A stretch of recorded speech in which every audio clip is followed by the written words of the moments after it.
Okay, so I want to start this talk by giving just a little bit of intellectual history of the MSCAPP program, which may or may not have been handed down to you.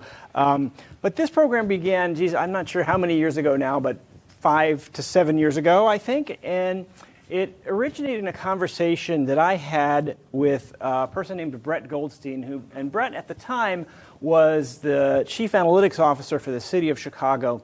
And Brett and I knew each other through various kinds of civic analytics projects that I had done and that he was involved in. And we had a conversation one day where he said, you know, I've got this new analytics office up and running for the city, and I have a hard time hiring people to staff it because I either can find people coming out of computer science who know really nothing about policy, or I can find people coming out of policy schools that know little about computer science, and I have to kind of pick one or the other. And as a result of that conversation, he and I began to think, well, why isn't there a program that's generating a set of people at this intersection of these two fields? And it was clear at that moment that this was going to be really a burgeoning field. Brett at that time was, I think, the first of any big city chief analytics officer, but other cities were beginning to talk about doing so, and as you probably know, virtually all of them have in the intervening time. And so it was clear this was going to be a space in which there's going to be a lot of job opportunities, and more importantly, a lot of opportunities for people to make an impact on policy. And so we began noodling around with the idea for what became MSCAPP at that point. When I came back, I went to see Bob Gurga, who's over at Chapin Hall. We approached Ann Rogers from computer science, who was enthusiastic and has been a great partner. And as I say, the rest is history. And that's how we got this MSCAPP program. And what I want to talk to you today about is a little bit more of the intellectual paradigms that this program is bringing together, because I think it's pretty special and unusual. And we're bringing sort of a public policy and a data science perspective together. And I want to talk about what that means and what are sort of the promises and maybe the concerns about trying to do so. And so on the one side, if you think about coursework you probably are doing in the Harris School, we have a sort of a policy analysis tradition, a social science tradition, sometimes under the rubric of program evaluation, which is really concerned with issues of causal inference. Okay. Did Head Start lead to some improved outcomes, for example? Does some kind of policy reform lead to some kind of improvement in outcomes? And so this is a paradigm in which things like experiments, randomized control trials, and approaches to try to make causal inferences from observational data are really the centerpiece of what we do. And we kind of focus on, from a theoretical perspective, testing hypotheses, testing causal mechanisms, and we're sort of concerned about, from a theoretical perspective, ideas of equilibrium. And I'll talk a little bit more about what I mean by that as I go on. And on the other side, from what I would call more the statistical or machine learning side, there's a big concern with prediction and classification in various kinds of settings, and a different set of tools and techniques for answering those kind of questions. And so whether we're trying to do prediction or classification, find patterns or structure, there's a lot of commonality in terms of some of the statistical techniques that are used, but really different agendas in terms of what the fields are trying to accomplish often. And so let me explain kind of where the commonalities are and where the fields can come apart a little bit. So I would say in both cases, if you were to take sort of your most rudimentary course, whether it's going to be in machine learning or whether it's going to be in program evaluation, causal inference, at some point very early in that quarter, very early in the development of that toolkit, you'll start with some kind of elementary linear looking model. Yeah, we've got some outcome y, it's a function of a bunch of x's, and we'd like to know what the relationship is. And this would be like a foundational equation, whether you're going to do machine learning or whether you're going to do program evaluation. Okay? But what's going to happen is from this kind of, I'd say, very common benchmark or starting point, the fields go off in very different directions. Okay? So if you're a social scientist, you kind of take this approach, this basic linear model, and you relatively quickly decompose it into some component parts where typically from amongst, if this is a vector of x's in the top equation, usually what we're thinking of as social scientists is some particular variable, I'll call it here d, which is the thing of which I'd like to know its effect. Okay? I'd like to know the effect of, say, being in Head Start on some outcome. test scores or whatever, you name it. And there's a bunch of other things in this initial vector of x's, okay, which are confounders or covariates that I'd like to kind of purge out of my estimates of rho in this case, because what I really care about is getting a good estimate of rho, which is the effect of this, this treatment variable. And so in one way or another, what rho is, what I want rho to be, what I want to estimate is this kind of a treatment effect, which is the difference in the outcome, okay, for units under treatment versus control. Okay. Everything else in that equation is something that's kind of bothering me that I'd like to get out of the way. Okay. So first of all, my goal is to make inferences about one parameter, rho. That's what I want to do. All these z's over here are confounders, meaning things that are potentially correlated with rho and with y. I would like to find some ways to account for them so they don't kind of contaminate or poison my estimates of rho, but I don't really care about them directly. Importantly, the variables I'm going to select are going to be motivated by theory, and typically there's going to be relatively few of them. Okay? So I'm going to have some theory about what are confounders. My theory is going to be what else in the world is out there correlated with D, say, being in Head Start. Maybe I'm concerned about parental income, other kinds of aspects of early family environment that I want to control for, but it's going to be guided by theory. And typically, in terms of the actual statistical machinery here, I'm seldom going to go beyond this linear model. So I'm going to work within this linear framework, and I'm going to try to find various strategies to get rid of the influence of these confounders in order to estimate the thing I actually care about, which is D. In order for me to claim that I have accomplished that, I'm going to need some kind of assumption, some sort of identifying assumption. And typically, as social scientists, we're very skeptical of what we call the selection on observables assumption or the conditional independence assumption. These are just the assumptions that say, yes, I've thought of and controlled for everything that's possibly going to confound this relationship. They're all in the Z, and so you should believe me. Generally, as social scientists, we find that almost never a credible assumption. That is, we almost never believe that we have all the relevant Z's observationally and have appropriately controlled for them. And so we look to a bunch of other techniques that allow us to weaken that assumption in one way or another. Experiments would be the obvious and sort of gold standard case. But we have instrumental variables, regression discontinuity, various kinds of panels, differences types of estimators, all with the goal of getting to some kind of more credible assumption than selection on observables. And so that's where social science goes off to. And if you think a little about what machine learning does, if you start from the same beginning equation, the same idea of relating x's to y, is the machine learning prediction says, this linear model is not so great, as in terms of like how x actually relates to y may not be linear. And furthermore, I may have a number of x's that is really large. Okay? In fact, maybe I have more x's than I have observations in the data. And so I have a different set of goals and a different set of concerns. So the first thing I want to do is I want to find some function of the x's, potentially many of them, okay, that gives me a good prediction of y. Okay?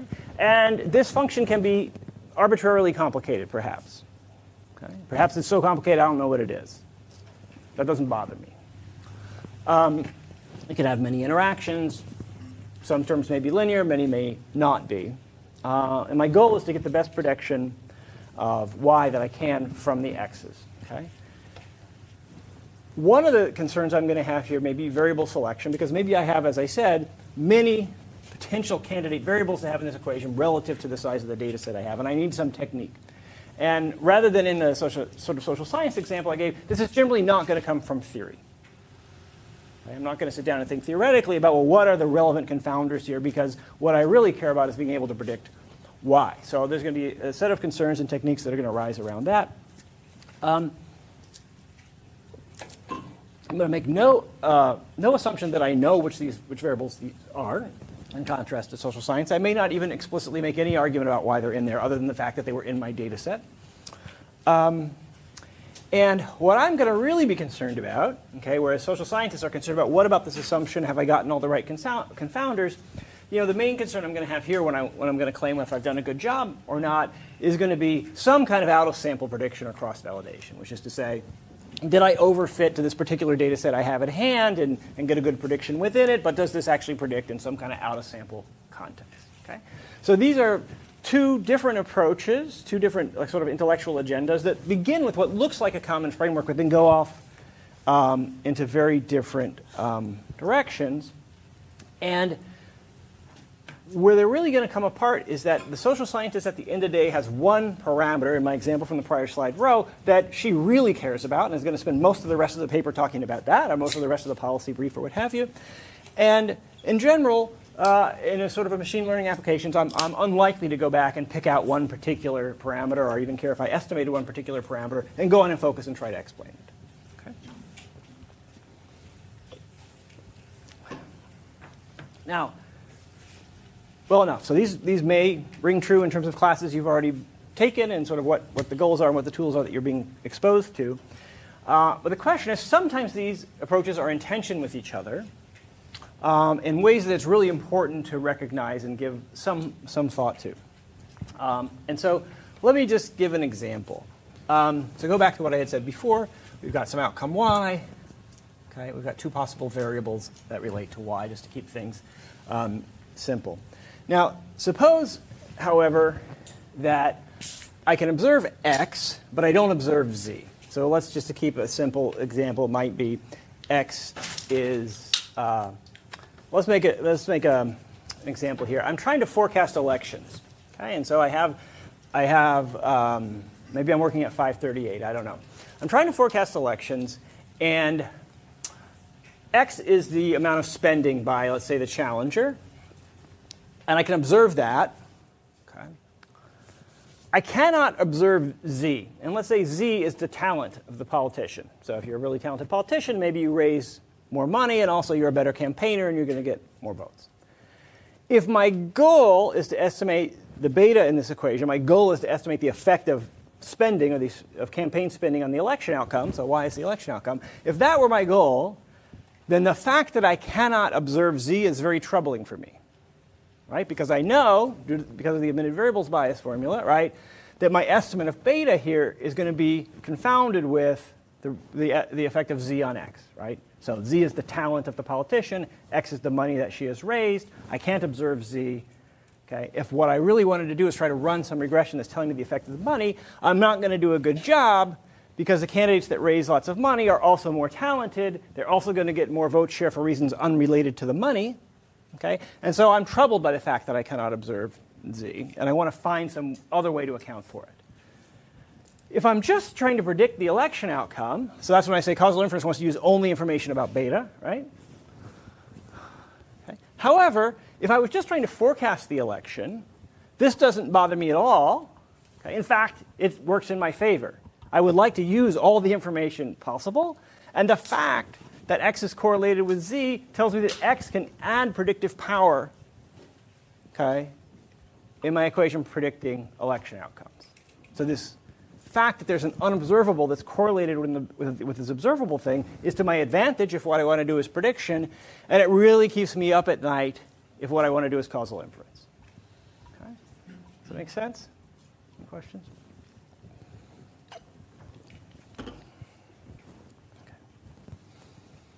So this is where, though you have two different toolkits coming from different sets of classes, you already have some concerns about taking one to the other, right? Okay. So just to kind of summarize what I've said about the rough differences between social science and machine learning, they're kind of summarized here. But to begin with, the goals are generally different. Okay? And that's probably the most important thing to understand. But from the fact that the goals are different, the techniques and the approaches are going to be different, okay? Both in terms of like why you don't often see people using, say, a random forest or a lasso. And program evaluation is answered here as well. The evaluation, how we know if we've done a good job, right? How we know if we've done a good job in social science is a little bit harder insofar as it's going to be based on whether we have a credible argument for the assumptions. Can I convince you that I've controlled for all the relevant confounders? Either because I ran an experiment, in which case you may be prima facie convinced, or because I have some other nice research design that allows me to make causal inferences from observational data. Okay, but it's going to be a substantive argument I'm going to have to make. Okay. And if it's in the machine learning case, can I convince you that I have not just simply overfit to the data I had at hand? Okay. Right. That this predictive exercise has some kind of out-of-sample validity. Okay. In both cases, as I'll come back to, one of the things they share in common is a fundamental weakness with respect to something called the Lucas critique, which I will explain. I'll explain at the end of the talk. Okay. But just to start out with, one of the interesting things I think about the CAP program is people in general in graduate school would go down one of these tracks or the other. It is relatively unusual. It's becoming a little bit more common, but relatively unusual for people to go down both tracks and learn both sorts of things. That means, on the one hand, you've got a good training to answer many different kinds of questions using many different kinds of tools, which makes you really valuable to, say, people like Brett Goldstein in the policy world. But it also means that you have a lot of additional capacity for making mistakes when you get confused about the goals and the techniques that are appropriate for them. Right? For example, you wouldn't use a machine learning approach in general to try to answer a causal inference question. I'll give some examples of where that can lead you astray.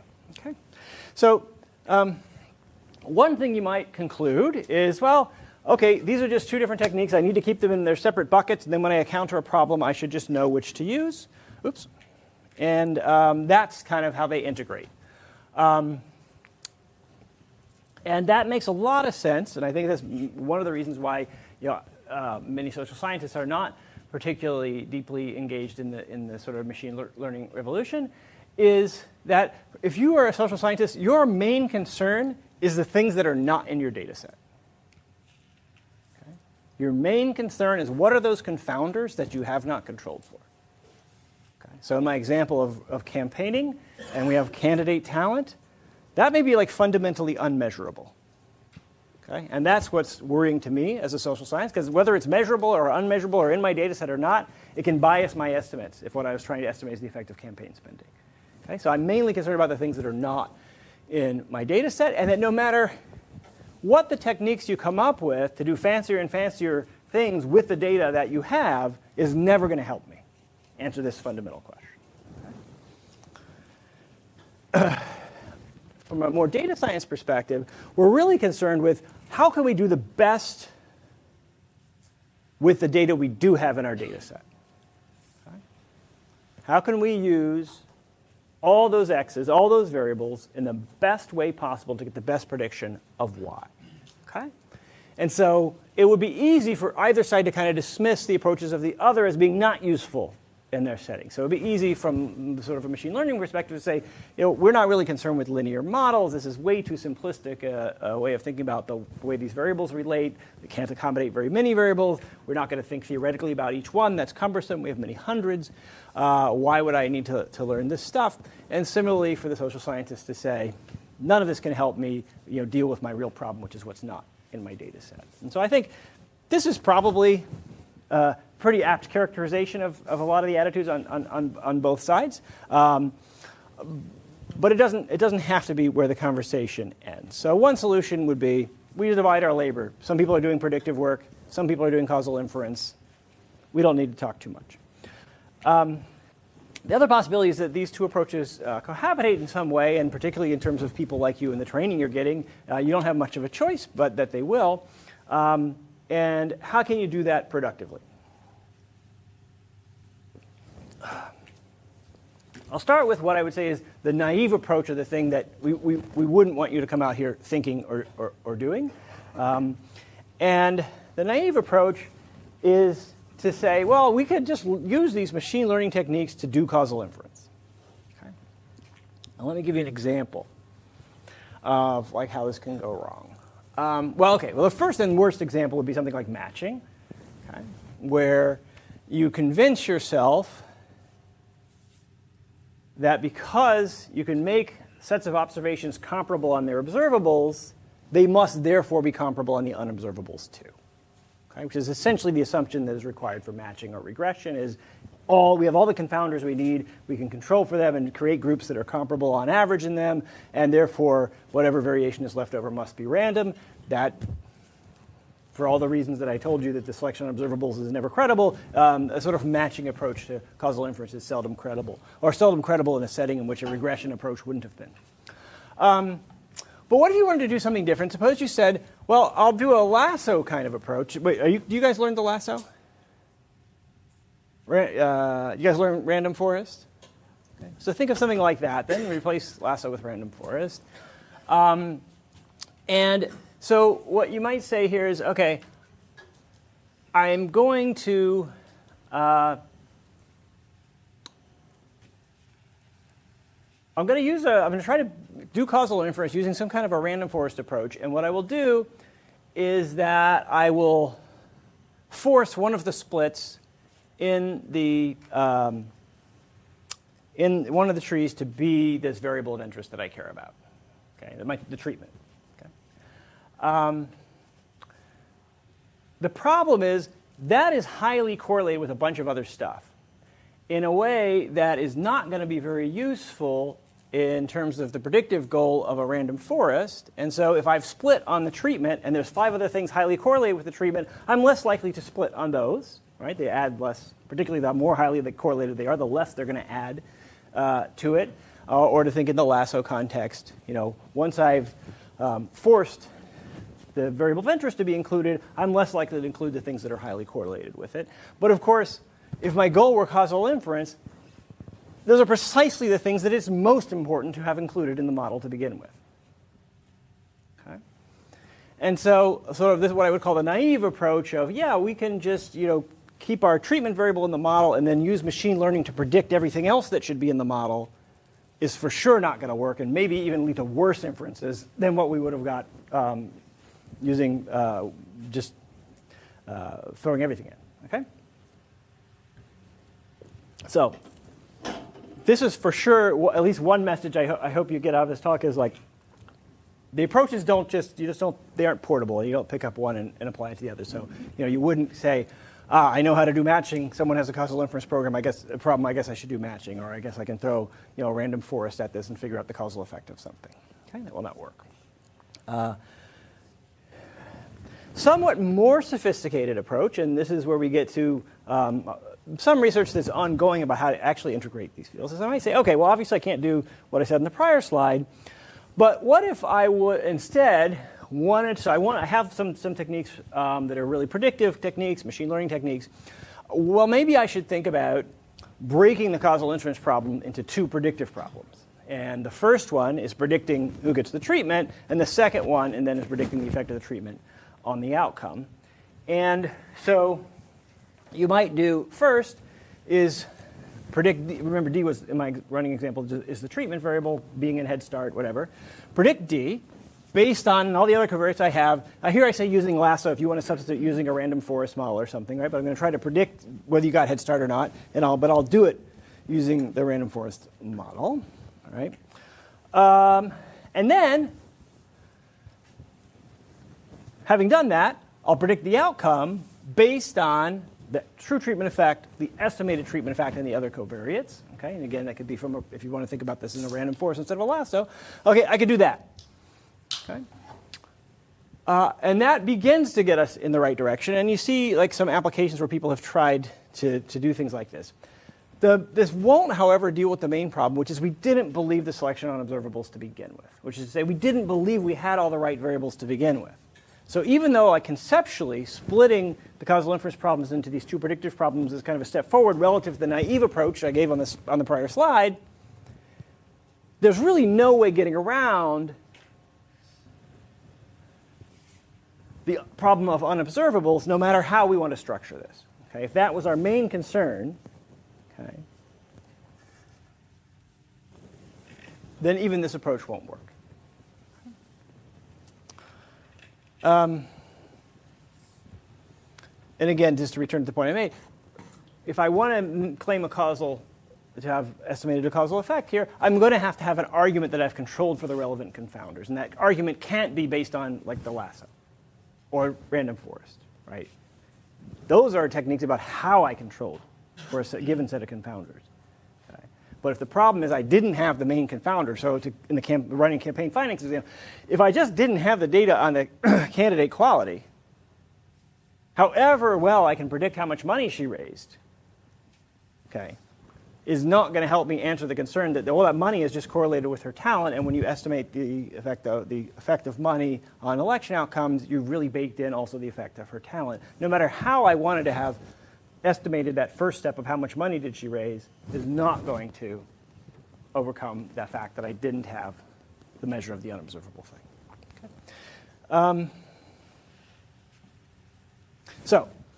As I said, there are some people beginning to work in this area. So I would say it's a really interesting intellectual area, particularly people who are thinking about PhD work or what have you. I mean, this question of how do we begin to bring sort of machine learning techniques into like a social science or causal inference perspective, and to some extent the reverse as well, is beginning to get some attention. And so if you're not familiar with it, there's a Sackler colloquium that came up last year. It's all the sessions are online. You can watch. It's pretty interesting, and there's people who are doing various aspects of this.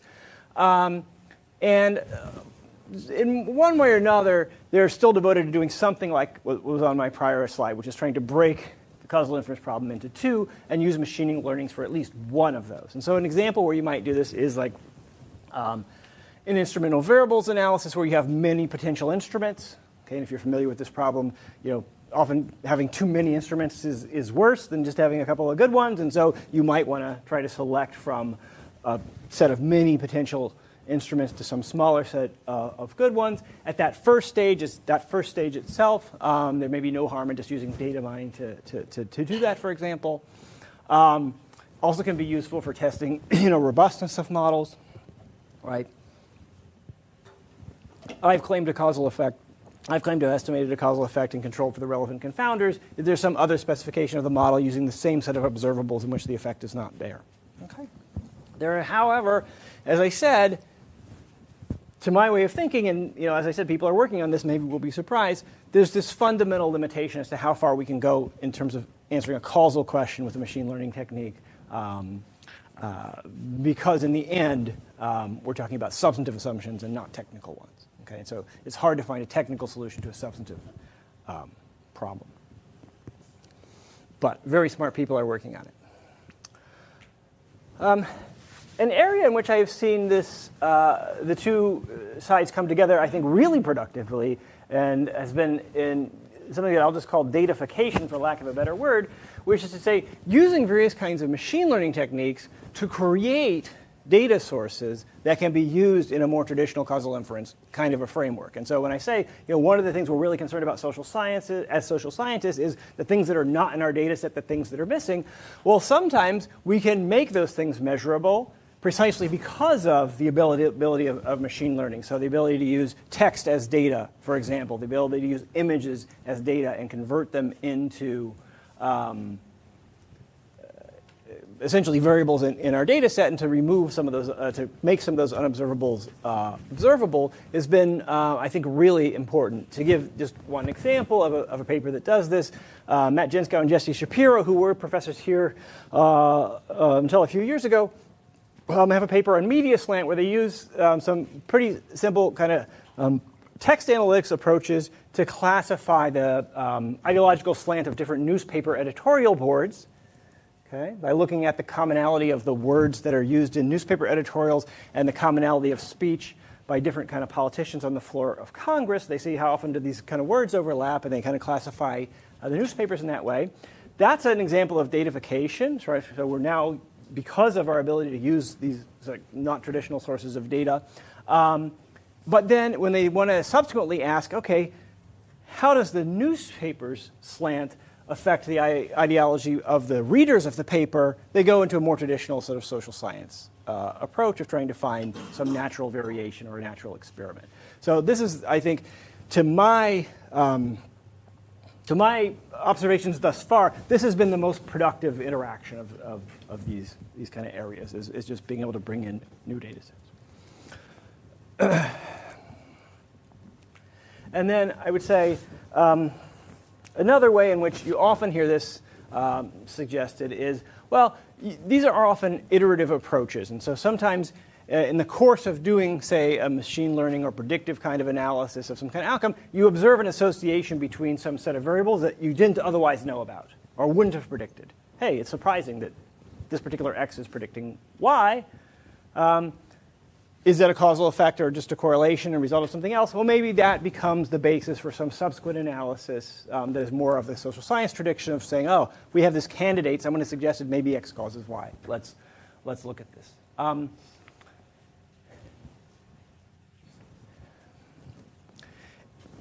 From a policy perspective, since we're in a policy school and you guys are getting training on the policy side, whether these approaches can be integrated or not is not always of any great concern to a policymaker, and in fact, most of them probably have no idea of the difference. But often you'll hear questions of like, who is likely to drop out of high school? So we're concerned about high school non-completion, people dropping out of high school. As a policymaker, I might be concerned about this, and from a purely predictive standpoint, I want to know, like, give me a list of people at risk for dropping out, okay? That's purely predictive, okay? There's no causal inference question involved. So your boss may give you such an assignment, okay? Why did she ask for that information? It's probably not just as a point of information. It's probably because her next question is going to be, okay, great, now that we have identified these people, what can we do to make sure they don't drop out? Well, that second question is a causal inference question. Do we have a program? Do we know of a program that would work?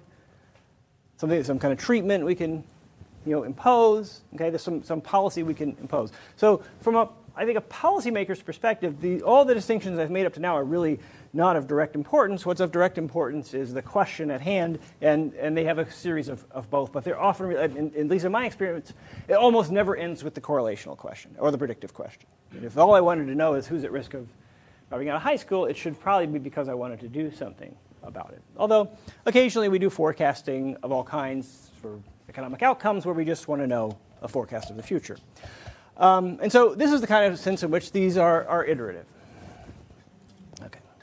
So those are some examples of how different ways in which you might imagine these techniques coming together, and these not just techniques, but sort of intellectual ways of thinking about working with data. One area in which I want to say they come back together in terms of being in danger of making similar mistakes is with respect to something called the Lucas critique, which is associated with Robert Lucas, who's an economist here at the university. And it is in the case that they both require some kind of extrapolation, and that extrapolation is vulnerable to the strategic adjustment of the people whose behavior we're extrapolating about. Okay?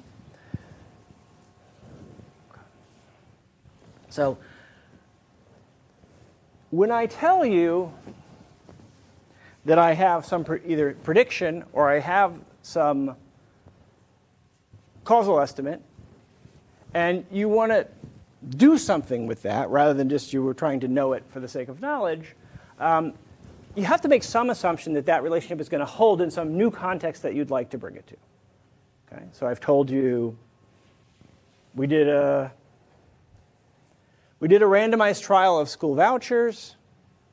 We gave them at random to people. The kids who got the vouchers ended up doing better, say. Maybe they did worse. It doesn't matter for this example, but let's say they did better. Why did we do that trial?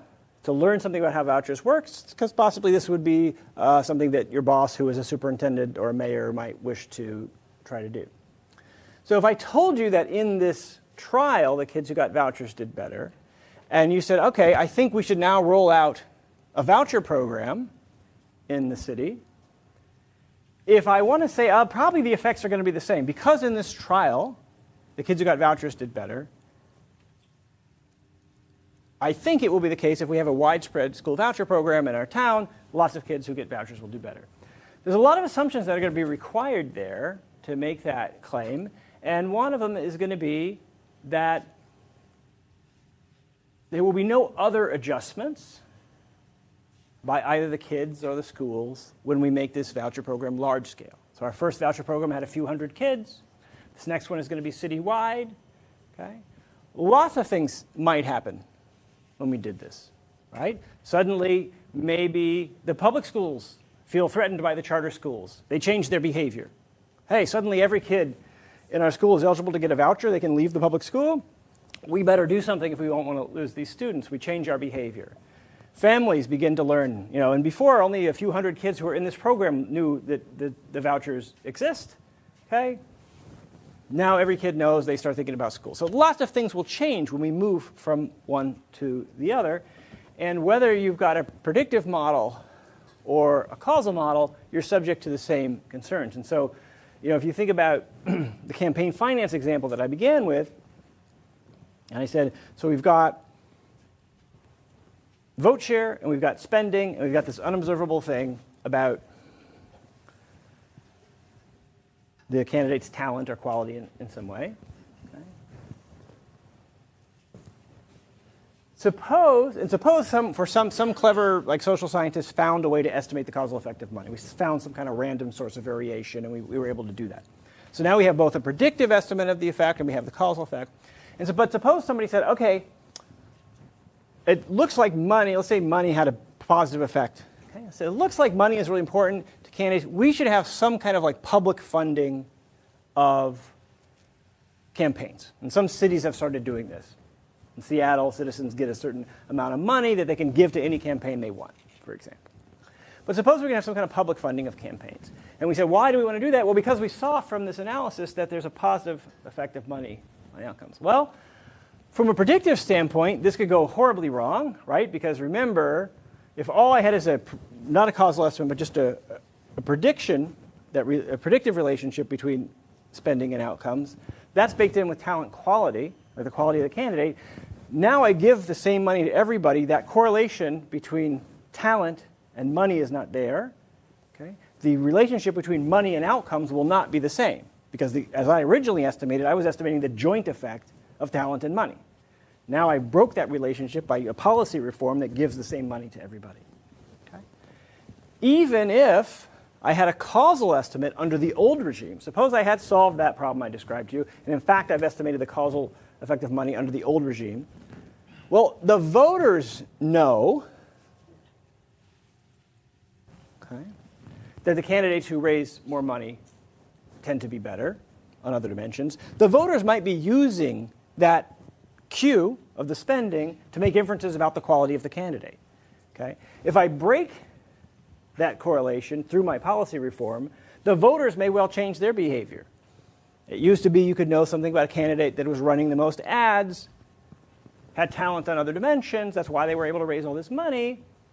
Now, because of the policy reform, that's no longer true. I, as a voter, may change how I think about this and respond differently to the money.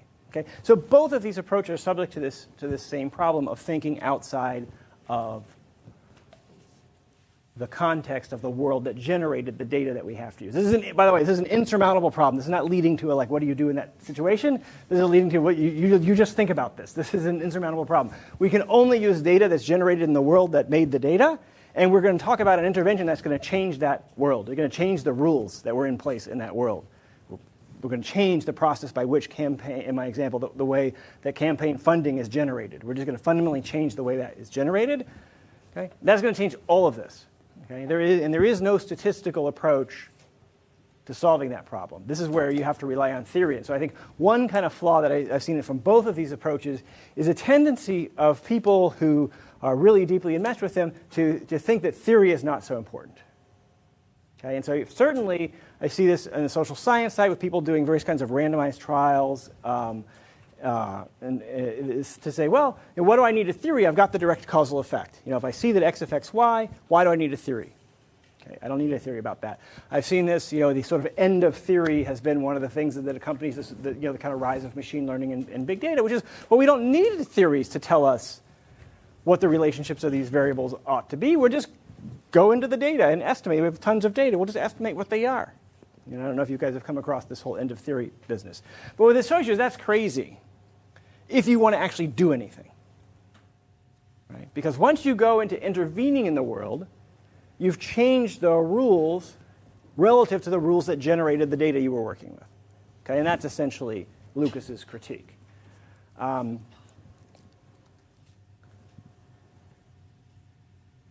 I think I will stop there in the interest of time. So, and take a few questions. I've thrown a lot out there, and so I don't know how much of these ideas have already crossed your plate and how many have not. So let me, tell me. Yes? Hi. So my question would be it be correct to categorize all these applications to the microeconomic research? And if so, do you think there are applications to the macroeconomic research? Yeah, so do you mean like the whole, do you mean talk about the Lucas critique particularly, or do you mean just everything? Yeah, so you are right that my examples in my discussion has tended more towards the micro side, particularly like program evaluation and causal inference is more associated with applied microeconomics. Certainly on the macro side, there is more of a tradition of caring about prediction and forecasting and doing very sophisticated work of that kind. So I would say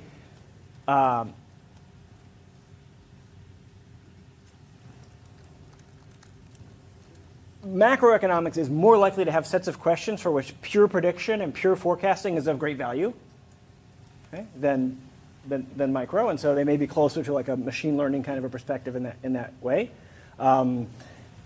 Plenty of the way in which ordinary people interact with economics is by seeing various kinds of forecasts or hearing about it on the radio or these kind of things, and so there I think it's closer in the intellectual tradition to like a machine learning approach. Where again they're going to come back together is with this Lucas critique, and which comes out of macro. Actually, I won't go into the original application, but his original ideas were really about macroeconomics and the way in which the economy would respond and anticipate policy variables, right? So, Can one say by theory do we mean the subjective theory, or can we probably imagine, for example, in this case, we imagine Markov chains to be transition states. Like if I want to imagine a counterfactual within a causal cycle as the states achieve and the states not achieve. So by theory, are these the paradigms which are being worked upon, or more so in terms of the subject itself, like the context? Let me see. Make sure I understand you correctly. Are you asking whether a Markov process could be applied in a causal inferencing kind of perspective, or is that what you mean? Yeah. I have two questions. One of the questions is about this thing itself, that if I want to imagine a different transition state, one for the counterfactual, one for without the counterfactual, and then figure out, would that make sense? You could certainly imagine a world where you were kind of interested in how do some units end up in the treated group or the control group. And here I don't necessarily mean this in the medical sense, but treatment could be being in Head Start, it could be having a high income or high education. But how do some people get a lot of the thing and others don't?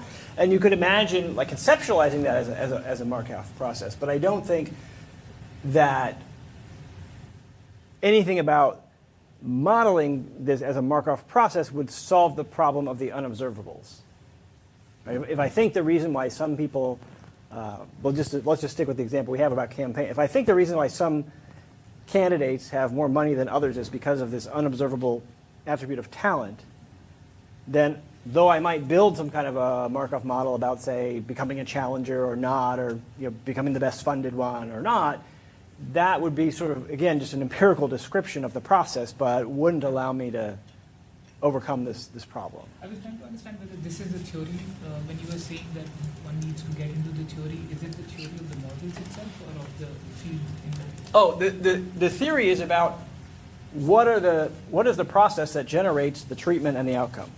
So in general, you have some theory that says, whatever your treatment is, membership in Head Start, campaign funding, whatever the treatment is you care about, you have some theory about why some units have more of it than the other. Why are some households in Head Start? Why do some candidates raise more money? And a Markov process wouldn't really constitute a theory in that context. Other questions? Yes, sir.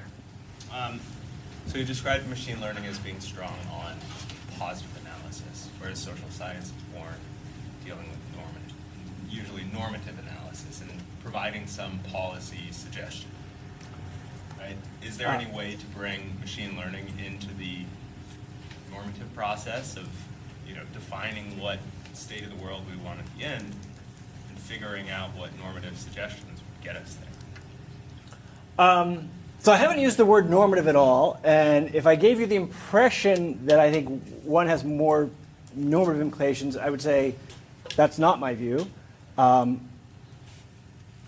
I've had no discussion of like normative issues at all. So both are making positive claims. Okay, so a social scientist is making a positive claim about the effect of, say, being in Head Start or the effect of campaign spending on an outcome. Now, let's take the campaign spending because there's more clear normative things tied up with that. So if I, as a social scientist, say I come up with some natural experiment, some clever way to actually estimate the effect of money on campaigns, that's a positive claim.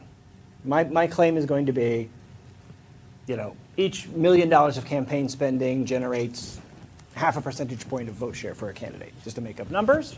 Okay.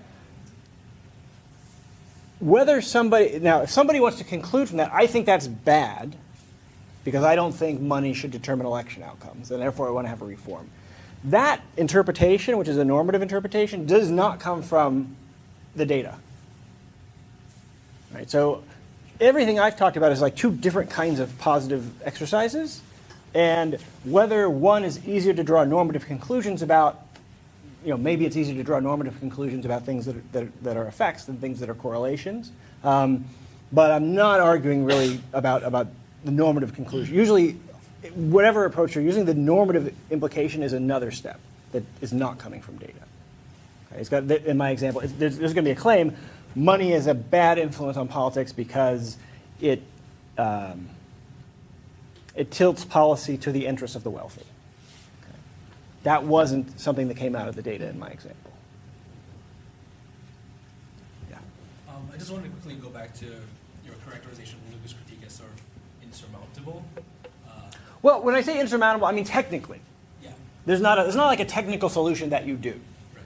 Whether it's it's insurmountable as a concern that a person should have front and center when they're thinking about offering policy advice. Right. I mean, I think it is very valid. And I'm wondering if you could talk about best examples of how you've seen actual researchers attempt to correct for it, if at all. Outside of iterated. Yeah. So this goes a little bit. I'll give you a short answer, but this goes a little bit outside the scope and brings it in a whole other category of work that I haven't talked about, which is structural. And so, so for those who couldn't hear, the question was, okay, suppose you take the Lucas critique seriously and you want to try to do something serious to make an argument about what your reform is likely to do. A lot of people are trying to use sort of what they call structural approaches, which is to say, estimate some more fundamental parameters that then you can, almost in a simulation kind of a context, say what would happen if this moved around. So to take my example of, let's just take the school vouchers example. We have a small school vouchers experiment, a few hundred kids, shows positive results. We're now thinking about just using school vouchers citywide. We really don't know, and so the Lucas critique tells us to think about this, right? And to think about what could be different in a world where you suddenly have school vouchers available to every kid in your district versus a few hundred, all the things that could happen. The answer is lots of things could happen that would make the large-scale school voucher project have a different outcome than the small one. The structural approach would be to try to estimate all those things. So one of the things you might say is, the public schools will respond in some way to the threat of students leaving and that they would lose the budget. Well, you would try to estimate an underlying what's called a structural model that captures that. That's going to get well beyond anything I've talked about today, but I think that's what people are trying to do. And again, whether you are going to believe that is going to come back to lots of these questions. Like, well, do I believe your structural model? Is that really how the public school is going to respond? So I would say, other than appealing to theory and having a good theoretical understanding of the process, it is kind of, there's no definitive way ex ante to know. I think Professor Berry has to go. Oh, well, I'll take one last okay, but thank you. Are you working right now on any research projects that sort of attempt to blend these two fields? And if so, could you describe them in negative 30 seconds? Yeah, so I've It's solved. his time, so if he wants I've to- solved most of these problems. I just didn't have enough time. I guess I would say the answer is no. I'm not really aware. So as I said, I gave you an example from the Sackler colloquium where people are trying to methodologically think about integrating these. And the best example I could point you to would be those that do various kinds of datafication. But no, the answer would be I'm not doing it. I have like very much in terms of like the first description I have of the division of labor. I have one set of projects that's really like purely predictive. You know, or just like I have one strand of work where I'm working on like property tax assessment practices and like the equity of property taxes, and like the goal there is just to make the best estimate of a person's property value that you can. Okay, and I don't need to know anything about what factors actually contribute to it. I just need the best prediction possible. So I have some work like that. And I have other work that's more in the causal inference too. But no, I'm not straddling those two. Thank you very much.